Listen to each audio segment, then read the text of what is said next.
generally I would try and wake up just like an hour before sunrise. Now I'm waking up 2 hours before sunrise. Ramadan, the essence of Ramadan is about like self-reflection, looking at yourself in the mirror, criticizing yourself, constructive. But you know what I mean? No. Now inside of Ramadan you don't have food, but if someone annoys you, you still have to be like, wait, it's Ramadan. Even though I'm fasting, and a part of fasting is that I'm a good person, and I can't really like swear or do anything to that effect. So.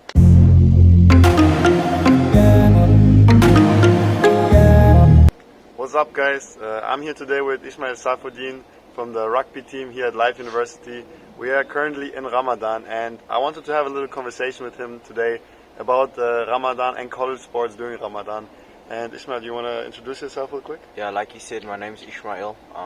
People around Life University call me Ishy. I'm a rugby player, so I'm on the men's rugby team. And I'm a sophomore studying business administration. And yeah, that's the gist about me. Yeah, so Ishmael and myself, we are both Muslim, and so we are fasting right now because it's Ramadan. For those people who don't know it, it's a month where we fast during the day, so we don't eat and drink during the day, and we do it at nighttime. So we're both athletes, and a lot of people ask me like, how do you do it? Like, how do you not drink and eat but still practice and go to school and like work on campus and everything?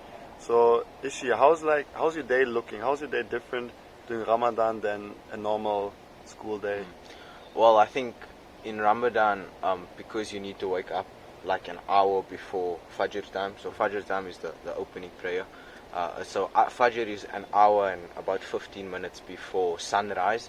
So we're waking up 2 hours before that so that we can eat, have enough time to eat, and then we would pray the morning prayer. So how my day is different. Generally, I would try and wake up just like an hour before sunrise. Now I'm waking up 2 hours before sunrise, and I'm eating.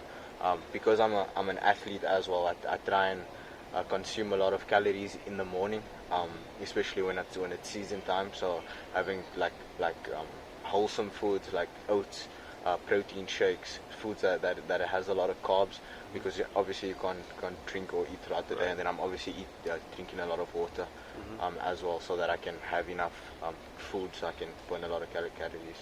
Fair enough. And what time of the day is your training? Because for us in the soccer team, we train at 7 a.m. in the morning. So it's like right in the beginning of the day, which is a challenge because you're thirsty the whole day. But it has the advantage that you could eat like basically before it. So during season, on a Tuesday and a Thursday, we have a lift that is around at 10 a.m. So it's really like a maintenance lift. It's not like you going in there and lifting like 15 reps to try and put on muscle, which is good for me because I can just get in there, work on some explosive stuff, and then we have our actual training like speed day or contact day from 3 to 5, which is, I mean, it's a good time. Generally I try and get a nap in before training, so that I feel good before the actual training. And then we'll have training from 3 to 5, which is good because I'd be exhausted after training, but then we'll eat like in 2 hours, so that definitely helps, given the fact that training is that late.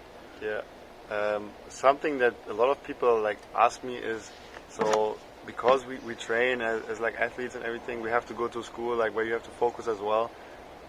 What would you say is like the biggest challenge for you during Ramadan? I think like Ramadan, the essence of Ramadan is about like self-reflection, looking at yourself in the mirror, criticizing yourself, constructive criticism, of course. So I think the most difficult part outside of Ramadan, you're very non-intentional and you're not as disciplined. Whereas in Ramadan, like you're kind of forced to be disciplined. You kind of like you have to be very intentional with your thoughts. So I think that's a bit of a challenge. Like, okay, like be very intentional with the way you think, the way you talk, what you say, the way you say it, because that's all a part of Ramadan. Like Ramadan is not just fasting of the stomach, it's fasting of the hands, it's fasting of the mouth, of the nose. What you look at is important. All of those are all aspects of making your fast accepted and making your fast more admirable, so that you can present it to your creator. So looking at things is obviously a challenge. Like outside of Ramadan, it's just easy art, just look. And then when you come to Ramadan, it's like, oh, you can't actually look, like lower your gaze or don't say something like don't get frustrated even though you're hungry. So that's a difficult thing. Watch your words here. Yeah, watch your words. Like because in Ramadan, like outside of Ramadan, like you already getting frustrated because people are annoying. Yeah. Not all, but you know what I mean. No. Now inside of Ramadan, you don't have food, but if someone annoys you, you still have to be like, wait, it's Ramadan. Even though I'm fasting, and a part of fasting is that I'm a good person and I can't really like swear or do anything to that effect. So that's a challenge. But at the end of the month, we reap the benefits because we grow so much as individuals. I think it's great that you say that, because I mean, everyone who's fasting, like, you know, like you get asked a lot the question like, why do you fast? And a lot of people don't know that there's more to it than just like not eating, not Starving drinking. yourself. There's more than just starving here. There's much more to it, as you said. Like you're fasting with your mouth, you're fasting with your hands, with your eyes, with everything. And especially, I noticed that here in America that I get asked that question a lot.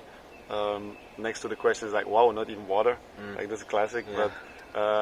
But they ask a lot those questions. But okay, you said you're from South Africa. So how would you say the Ramadan feeling overall is different from here in America than from where you're from? Cape Town. I'm from Cape Town, South Africa, from a community that is rich in Ramadan traditions. Like for instance, and like 20 minutes before we break our fast, you'll have like when I was a baby, when I was like 7 years old, when I was a kid, I would take a plate of food and I would go share with my neighbor, and they would give me something in return, and I would go share with my family. So I feel like there's a lot of traditions that are not present here, but I think at the same time, like, you know, with the MSA, we're trying to build community, like me spending time together with Muslim brothers, having iftar, going to mosque and stuff. Those are the things that bring livelihood to the month of Ramadan. So as much as it is a bit of an adjustment, it's something that I will never complain about. Do I miss home? Do I miss all the traditions, all the dhikrs and the congregations, and seeing your family and sitting with your family and taking blessings to other people around you? I mean, I do miss it, but at the same time, I'm very grateful for the establishment of the Muslim Students Association, because it allows us to build a sense of community, and it almost it helps make you miss all the stuff that you did back home. Because I mean, we went to mosque, we sit together, we speak about Ramadan, we speak about the struggles, we stay in the company of people that are Muslim, and those are all reminders of what the Ramadan is all about. It's like building that sense of brotherhood, and I think with the establishment of the MSA, it's really helped us a lot. Alhamdulillah. You just mentioned the MSA, just as an explanation. It's the Muslim Student Association, right? Muslim Students Association. And Ishma-eel actually founded that organization, so he's a great guy. I'm going to link his Instagram downstairs, so check him out for sure. But it helped me personally a lot, that organization, because it gave me that sense, what you said, like of community. Like yesterday we went to the mosque together, we broke the fast together, made iftar, and I think that's great to like build that community, the sense of community. And like for me, like in 3 years in America, it was always like, especially in Ramadan, that I missed my friends, my family, because we had those rituals. Like we went out at night just to like with a bag of chips and iced tea, and we just ate, had a good time. And because of that organization, because of people like you, like we can do that here. So I really appreciate what you're doing here, like for the community here on campus, and I really appreciate you taking the time today. I think it was a pretty informative video. For people to understand what it's like to be a college athlete during Ramadan. And give this guy, check this guy out. I'm gonna link his Instagram in the description below. #rotanasports. Let's go. See you guys.